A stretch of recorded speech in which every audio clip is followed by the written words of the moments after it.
വെൺപൊങ്കൽ എന്ന് പറഞ്ഞ റെസിപ്പിയാണ് ഇന്ന് ഞാനിവിടെ ചെയ്യാൻ പോകുന്നത്. ഏറ്റവും എളുപ്പമായി സാധനം ചെയ്യാനായിട്ട്.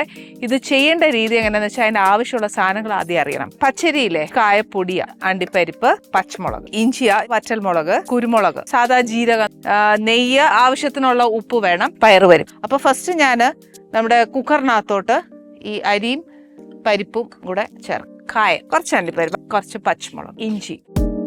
ഇനിയിപ്പോൾ എന്നാ വേണ്ടിയെന്ന് വെച്ചാൽ ഇത് വേവാനായിട്ടുള്ളൊരു വെള്ളം ഒഴിക്കണമല്ലോ.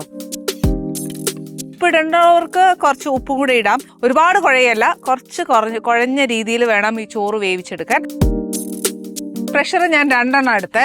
അപ്പോൾ അത് നോക്കിയിട്ട് നമുക്ക് ഈ പറഞ്ഞ പോലെ കൂടുതൽ എടുക്കാം. ഇല്ലെങ്കിൽ ഈ പറഞ്ഞ പോലെ പായസം ആവാൻ പാടില്ല. വേണ്ട, ഈ വേവ് മതി. ഇനി എന്നാ ചെയ്യേണ്ടതെന്ന് വെച്ചാൽ നെയ്യിനകത്ത് കടുക് വറുക്കുക, ഇതിനകത്തോട്ട് ഒഴിക്കുക. ഒരു ഇച്ചിരി ജീരകം, ഒരു 2 തണ്ട് കറിവേപ്പില, കാഷ്യൂനട്ടും കൂടെ ഇടുക. അതിൻ്റെ കൂടെ നമ്മുടെ ഈ പൊങ്കലിലേക്ക് അങ്ങ് ഒഴിക്കും. ഓക്കെ, ഇത്രേ ഉള്ളൂ വെൺപൊങ്കൽ എന്ന് പറയുന്നത്. ചുമ്മാ ഇങ്ങനെ അങ്ങ് കൊണ്ട് വെച്ച് കൊടുക്കാൻ ഒക്കത്തില്ല. ഇതിനകത്ത് കോമ്പിനേഷൻ ഉണ്ട്. കോമ്പിനേഷൻ എന്താണെന്ന് വെച്ചാൽ സാമ്പാർ, വട, തേങ്ങാ ചമ്മന്തി, അങ്ങനെ ഒരു മുളക്, അങ്ങനെയൊക്കെ വെച്ചിട്ടാണ് ഇത് സെർവ് ചെയ്യുന്നത്.